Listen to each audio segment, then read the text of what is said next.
इब्राहिम ने एक और पत्नी ब्याह ली जिसका नाम कतूरा था, और उससे जिमरान, योक्षान, मदना, मिद्यान, यशबाक और शू उत्पन्न हुए। और योक्षान से शबा और ददान उत्पन्न हुए, और ददान के वंश में अश्शूरी, नतूशी और लुमी लोग हुए। और मिद्यान के पुत्र एपा, एपेर, हनोक, अबीदा और एल्दा हुए, से सब कतूरा के संतान हुए। इसहाक को तो इब्राहिम ने अपना सब कुछ दिया, पर अपनी रखेलियों के पुत्रों को कुछ कुछ देकर अपने जीते जी अपने पुत्र इसहाक के पास से पूरब देश में भेज दिया। इब्राहिम की सारी अवस्था 175 वर्ष की हुई, और इब्राहिम का दीर्घायु होने के कारण अर्थात पूरे बुढ़ापे की अवस्था में प्राण छूट गया, और वह अपने लोगों में जा मिला। और उसके पुत्र इसहाक और इश्माइल ने हित्ती सोहर के पुत्र एप्रोन की ममरे के सम्मुख वाली भूमि में, जो मकपेला की गुफा थी, उसमें उसको मिट्टी दी गई।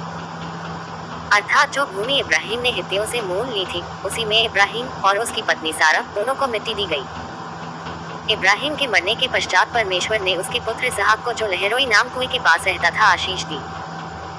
इब्राहिम का पुत्र इश्माइल, जो सारा की लौड़ी हाजरा मिस्री से उत्पन्न हुआ था, उसकी यह वंशावली है। इश्माइल के पुत्रों के नाम और वंशावली यह है, अर्थात इश्माइल का जेठा पुत्र नबायोत, फिर केदार, अबेल, मिबसाम, मिश्मा, दूमा, मस्सा, हदर, तेमा, यतूर, नपीश और केदमा। इश्माइल के पुत्र ये ही हुए, और इन्हीं के नामों के अनुसार इनके गांवों और छावनियों के नाम भी पड़े, और यही 12 अपने अपने कुल के प्रधान हुए। इश्माइल की सारी अवस्था 137 वर्ष की हुई, तब उसके प्राण छूट गए, और वह अपने लोगों में जा मिला।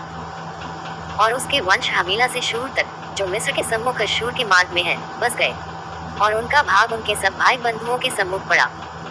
इब्राहिम के पुत्र इसहाक की वंशावली यह है, इब्राहिम से इसहाक उत्पन्न हुआ। और इसहाक ने 40 वर्ष का होकर रिबका को, जो पद्दनराम के वासी अरामी बतूएल की बेटी और अरामी लाबान की बहन भी, ब्याह लिया।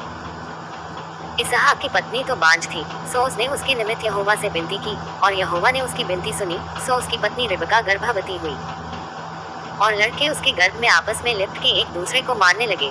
तब उसने कहा, मेरी जो ऐसी ही दशा रहेगी तो मैं क्यों कर जीवित रहूंगी। और वह यहोवा की इच्छा पूछने को गई। तब यहोवा ने उससे कहा, तेरे गर्भ में 2 जातियां हैं, और तेरी कोख से निकलते ही 2 राज्य के लोग अलग अलग होंगे, और एक राज्य के लोग दूसरे से अधिक सामर्थी होंगे, और बड़ा बेटा छोटे के अधीन होगा। जब उसके पुत्र उत्पन्न होने का समय आया, तब क्या प्रकट हुआ कि उसके गर्भ में जुड़वे बालक हैं। और पहला जो उत्पन्न हुआ सो लाल निकला, और उसका सारा शरीर कंबल के समान रोम में था, सो उसका नाम एसाव रखा गया। पीछे उसका भाई अपने हाथ से एसाव की एड़ी पकड़े हुए उत्पन्न हुआ, और उसका नाम याकूब रखा गया। और जब रिबका ने उनको जन्म दिया, तब इसहाक 60 वर्ष का था। फिर वे लड़के बढ़ने लगे, और एसाव तो वनवासी होकर चतुर शिकार खेलने वाला हो गया, पर याकूब सीधा मनुष्य था और तंबुओं में रहा करता था। और इसहाक तो एसाव के अय्यर का मांस खाया करता था, इसलिए वह उससे प्रीति रखता था, पर रिबका याकूब से प्रीति रखती थी। याकूब भोजन के लिए कुछ दाल पका रहा था, और एसाव मैदान से थका हुआ आया। तब एसाव ने याकूब से कहा, वह जो लाल वस्तु है, उसी लाल वस्तु में से मुझे कुछ खिला, क्योंकि मैं थका हूँ। इसी कारण उसका नाम अदोम भी पड़ा। याकूब ने कहा, अपना पहिलौय का अधिकार आज मेरे हाथ बेच दे। एसाव ने कहा, देख, मैं तो अभी मरने पर हूँ, सो पहिलौय के अधिकार से मेरा क्या लाभ होगा। याकूब ने कहा, मुझसे अभी शपथ खा। सो उसने उससे शपथ खाए, और अपना पहिलौय का अधिकार याकूब के हाथ बेच डाला। इस पर याकूब ने एसाव को रोटी और पकाई हुई मसूर की दाल दी, और उसने खाया पिया, तब उठकर चला गया।